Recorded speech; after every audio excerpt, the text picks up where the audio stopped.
यहाँ पॉइंटेड जिम्मेदारी होनी चाहिए। जैसे शिक्षा में लैप्स हुआ, शिक्षा मंत्री का इस्तीफा प्रधानमंत्री को लेना पड़ा। इसी तरह से लेकिन अभी भी अतिरिक्त प्रभारी है, फुल फ्लेज मंत्री ने शिक्षा मंत्री, अभी भी प्रहलाद जोशी को दे दिया अतिरिक्त प्रभार। सर, वो तो विषम परिस्थितियों में इस्तीफा हुआ तो वो तो कुछ होगा ना, अभी हो जाएगा। अभी यूपी की बात थोड़ी और कर लेते हैं, क्योंकि धर्म का तड़का यूपी की राजनीति में ना लगे तो बात तो कंप्लीट हो ही नहीं सकती। खबर मथुरा से है। मथुरा के श्री कृष्ण जन्मभूमि और शाही ईदगाह विवाद के बीच मंदिर निर्माण की तैयारी तेज हो गई है। साधु संतों ने मथुरा में कार सेवा का ऐलान किया। कार सेवा के लिए अयोध्या, काशी, प्रयागराज समेत दूसरे शहरों से संत पहुंच भी रहे हैं। मंदिर निर्माण के लिए राजस्थान से पत्थर मंगवाए गए हैं, जिसकी पहली खेप मथुरा के चित्रगुप्त पीठ आश्रम पहुंच भी गई है और आगे भी पत्थरों की एक और खेप राजस्थान से आने वाली है। दरअसल श्री कृष्ण जन्मभूमि शाही ईदगाह विवाद में सुप्रीम कोर्ट के निर्देश पर दोनों पक्षों के बीच हुई वार्ता बेनतीजा रही थी और इसके बाद संतों ने कार सेवा का ऐलान कर दिया था। पत्थर पहुंच रहे हैं, पुलिस वाले सड़क पर बड़ी संख्या में निकल रहे हैं। साधु संतों ने पूजा करनी भी शुरू कर दी है। समस्या बढ़ती हुई यहां से दिखाई दे रही है कोई, क्योंकि समाधान तो बातचीत से नहीं निकल सकता। नहीं, वो तो एक दूसरा अयोध्या चैप्टर शुरू होगा। बिल्कुल, मतलब ये तो ऐसे भी है कि बाकी है, मतलब उस झांकी के बाद कहा ही गया था कि ये बाकी है, तो ये तो अधूरा चैप्टर है ही इस पर। लेकिन सुप्रीम कोर्ट ने दोनों पक्षों को कहा था कि आप बातचीत करके मध्यस्थता का जो अभी अगस्त के पहले ही हफ्ते में वो मध्यस्थता के माध्यम मध्यस्थता करके इसको सुलझाइए, वो नहीं सुलझा है।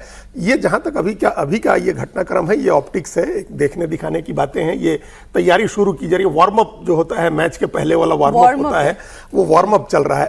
ऐसे थोड़े कार सेवा होगी। कार सेवा आप शिला पूजन कब से हुआ और कब से इकट्ठा हुए, असली कार सेवा तो 6 दिसंबर को ही 1992 को, तो पहले उस तरह की कार सेवा होनी होगी ना।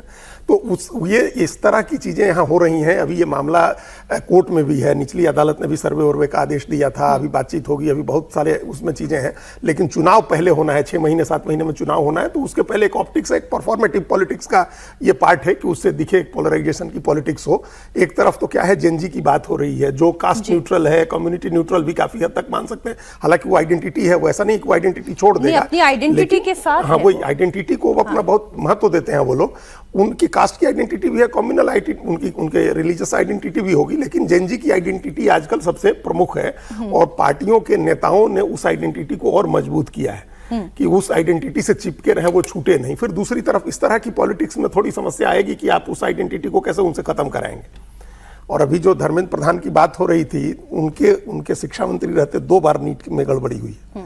इसलिए ये कोई ऐसा नहीं है कि एहसान की बात है कि गुमराह हो रहे थे और देश में बड़ी गड़बड़ी हो रही थी। आप 2 बार हुआ, ऐसा कभी आप 2024 में हुआ और आपने उसके बाद कानून लागू हुआ, जो पेपर लीक वाला सख्त कानून उसके बाद लागू हुआ। राधाकृष्ण कमेटी की उसके बाद रिपोर्ट आई और उसके बाद फिर 25-26 में वो पेपर लीक हो गया और उसके बाद भी आपको आप कह रहे हैं कि हम देना चाहते हैं। देखिए, कोई मंत्री इस्तीफा नहीं देता है आसानी से, बिना जोर जबरदस्ती। इस देश में किसी का इस्तीफा नहीं हुआ है। जो सबसे हम लोग के यहाँ सबसे शुरुआती आजादी के बाद जो बड़े मुंद्रा कांड के बाद टीटीवी कृष्णामाचारी का इस्तीफा हो या बी कृष्णा मेनन का इस्तीफा हो, वो भी जबरदस्ती हुआ था। जब जन दबाव बढ़ा तभी इस्तीफा हुआ था।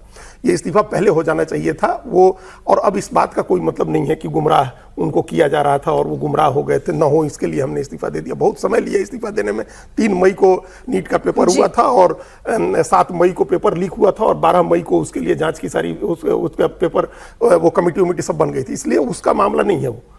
इस्तीफा आपको पहले देना चाहिए था, आपने डिले किया और अब गुमराह करके आप उसको, उन बच्चों के, जो छात्रों के, युवाओं के आंदोलन को अपमानित मत करिए। उनका एक आंदोलन, और पहले दिन से इसके लिए आंदोलन था कि शिक्षा मंत्री इस्तीफा दें।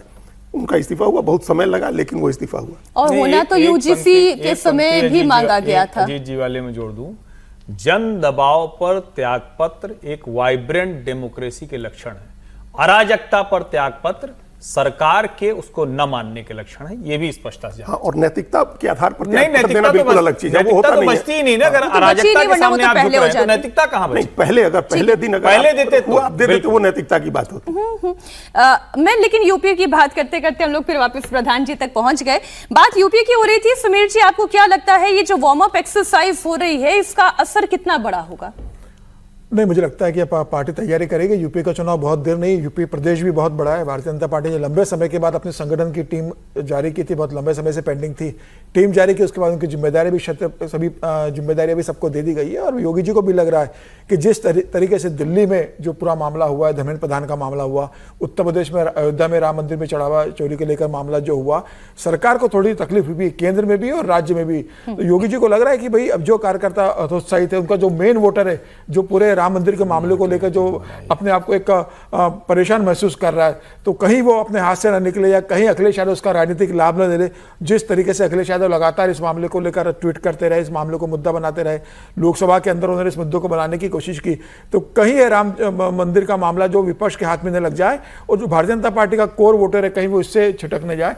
तो मुझे लग रहा है कि लेकिन बीजेपी तो मथुरा के मामले में समाजवादी पार्टी से सवाल पूछती है कि भाई आप अपने आप को लेकिन उसके बाद जो अभी कहते हैं, इसके बाद जो उपचुनाव के परिणाम आए बांकीपुर का और जो दतिया का, वो भी उत्तर प्रदेश की सरकार के लिए एक अलार्मिंग रहा ना, कि जो बांकीपुर का आप चुनाव हार सकते हो और दतिया में आप हार सकते हो, तो कहीं उसकी असर उत्तर प्रदेश में ना हो। तो मुझे लगता है कि डर संगठन और सरकार को लगना चाहिए, और ये डर का असर है कि जो तभी अब तिरंगा यात्रा और तमाम निकल रहे हैं, तो मुझे लगा कि अब दुशाखेर कोशिश कर दी। बांकीपुर में बहुत कॉन्फिडेंस थे कि किसी को भी खड़ा कर देंगे, हम जीत जाएंगे, तो जनता ने बता दिया। दतिया में यह था कि नरोत्तम मिश्रा कौन होते, हम हमारा संगठन है, संघ है, सरकार है, शासन है, हम जिसको खड़ा करेंगे जीत जाएंगे। तो आपने परिणाम देख लिया। तो वो जो बांकीपुर हुआ, जो दतिया में हुआ, वो उत्तर प्रदेश में योगी जी नहीं चाहते होंगे हो। तो मुझे लग रहा है कि उन्होंने तैयारी शुरू कर दी और अच्छी कोशिश है सरकार की। अमेरिकी उपराष्ट्रपति जेडी वेंस ने प्रधानमंत्री नरेंद्र मोदी से फोन पर बात की है। भारत अमेरिका साझेदारी मजबूत करने पर चर्चा हुई है। पीएम मोदी ने सोशल मीडिया पर एक पोस्ट के जरिए ये जानकारी दी और लिखा, अमेरिकी उपराष्ट्रपति जेडी वेंस का फोन आया। हमने प्रमुख क्षेत्रों में भारत अमेरिका के बीच व्यापक वैश्विक रणनीतिक साझेदारी और गहरा करने के तरीकों पर बात की। आपको बता दें कि जेडी वेंस का ये फोन कॉल बहुत इंपॉर्टेंट इस लिहाज से माना जा रहा है क्योंकि 2 दिन पहले भारत पर 100% टैरिफ वाला बिल अमेरिकी सीनेट में पास हुआ है। पीएम मोदी ने अपने पोस्ट में लिखा कि उन्होंने वेंस को बधाई और शुभकामनाएं दी।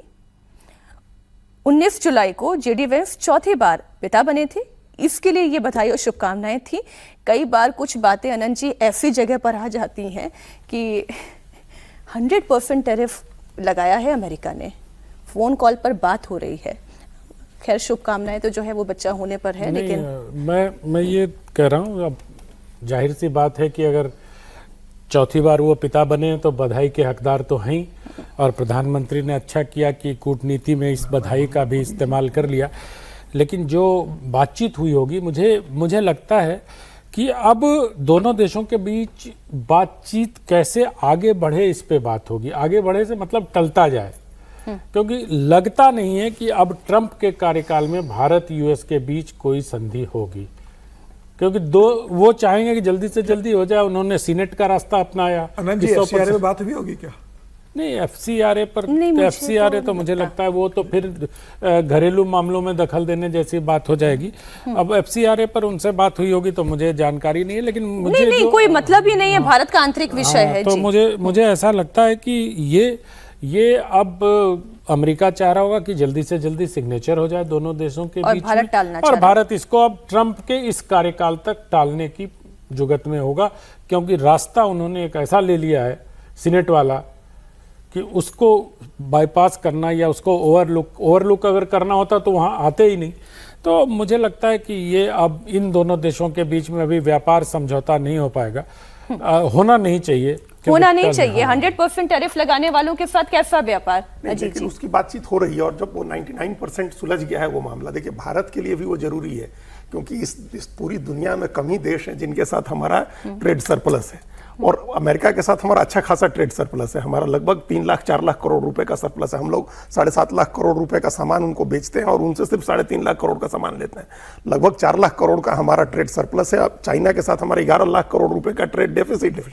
तो हमको अमेरिका के साथ ट्रेड करना है, और अभी भी जो टैरिफ पहले से 18% का टैरिफ लग रहा है, उसमें भी हम लोगों के ज्यादातर प्रोडक्ट ऐसे हैं जो उससे बाहर है। तो ये 100% टैरिफ लगाने वाले को भारत टलवा सकता है इसको। देखिए अभी सेनेट ने पास कर दिया इसको, ये हाउस ऑफ रिप्रेजेंटेटिव्स में जाएगा, उसके बाद राष्ट्रपति के पास आएगा साइन करने के लिए। तो ये हो सकता है भारत इसको टलवाने की कोशिश करे कि ये, चूंकि भारत को इसके सिर्फ टैरिफ का मामला नहीं है, रूस के साथ हम अभी भी अपना 52% टाइल हम रूस से ले रहे हैं, तो वहां हमको परेशानी आएगी ज्यादा। और फिर ईरान पर भी सैंक्शन है, वहां से भी हमको परेशानी आएगी। तो वो उसकी एनर्जी सिक्योरिटी के लिए भी जरूरी है कि ये टले, ये 100% वाला मामला नहीं आए। और जिस बात को लेकर के हो रहा है, फोर्स लेबर को लेकर के जो हो रहा है भारत के साथ, इसको भारत इसको टलवाने की कोशिश करेगा। और ट्रेड डील करना जरूरी इसलिए हो जाएगा क्योंकि ताकि हमारा जो ट्रेड सरप्लस अभी चल रहा है वो थोड़ा बहुत कम भी हो तो हमको हमारा वो चलता रहे, इसकी कोशिश भारत करेगा कि इसको किसी तरह से थोड़ा डिले करवाएं ये जो टैरिफ वाला। इस पे हर्षवर्धन जी आपकी क्या राय है? एक तो ये कि ट्रेड डील हमारे लिए जितनी जरूरी है उतनी अमेरिका के लिए भी जरूरी है। निश्चित तौर पर ट्रेड सरप्लस मार्केट है, तो इसीलिए हम उसकी बहुत सी चीजों को, जिसको हम कहते हैं ना कि एकोमोडेट कर रहे हैं, एडजस्ट कर रहे हैं। लेकिन ऐसी तुनक मिजाजी, ऐसा दिमाग खराब हो जाए कि आप सेनेट पर बार बार लाएंगे, टैरिफ ले आएंगे, और उन्हीं के यूनाइटेड स्टेट्स ऑफ अमेरिका के 25 स्टेट्स वो गए हुए हैं लॉ सूट लेकर इसी सरकार के खिलाफ, ट्रंप के खिलाफ। आपका जो आर्टिकल 301 था जो अमेरिकी राष्ट्रपति को असीमित पावर देता है, उसको चैलेंज किया गया है। तो वहां पर उनके खिलाफ ढेर सारी चुनौतियां हैं। ट्रंप उससे बचने के लिए पैंतरे, ये तमाशे कर रहे हैं। अगर वो ये सोचते हैं कि ये सब करके भारत सरकार पर या नरेंद्र मोदी पर दबाव डाल लेंगे, तो उनका ये भ्रम टूटना चाहिए। और फिर मैं कह रहा हूं, जब ट्रेड डील नहीं हो रही है, इसका मतलब हम स्टेटस को में हैं, जो ट्रेड सरप्लस है, जो सारी चीजें हैं, वो तो इसके साथ चल ही रही हैं। जब ट्रेड डील होगी तो हमारे अपने दूसरे लक्ष्य हैं, और उसके साथ हमने जिसको कहते हैं ना कि मार्केट डाइवर्सिफिकेशन, उस पर हम काम कर रहे हैं। पिछले 5 सालों से उस पर बहुत काम हुआ है। हाँ, ये जरूर है कि अगर अभी अमेरिका के साथ ये समझौता हो जाए तो हमारे लिए बहुत आसान होगा, जिसको बार बार हम कहते हैं कि 7%, 8%, 6.5%, इससे बात नहीं बनने वाली भाई। हम 9-10% की जीडीपी ग्रोथ की तरफ जाएं, उसके लिए बहुत जरूरी है कि ट्रेड डील हो। बाकी हम दूसरे रास्ते करें, लेकिन अमेरिका का व्यवहार ऐसा नहीं है कि उसके साथ ये ट्रेड डील अभी होती हुई दिख रही हो। इस वक्त कुछ चुनौतियां ऐसी हैं प्रधानमंत्री नरेंद्र मोदी के सामने, यहाँ विपक्ष से डील नहीं हो पा रही है पार्लियामेंट चलाने पर, और वहां ट्रेड डील नहीं हो पा रही है। जेएनजी को सौंप दीजिए। आज कहानी कुर्सी की में बस इतना ही। बहुत शुक्रिया हर्षवर्धन जी, अनंत जी, अजीत जी, समीर जी हमारे साथ जुड़ने के लिए कहानी कुर्सी की में।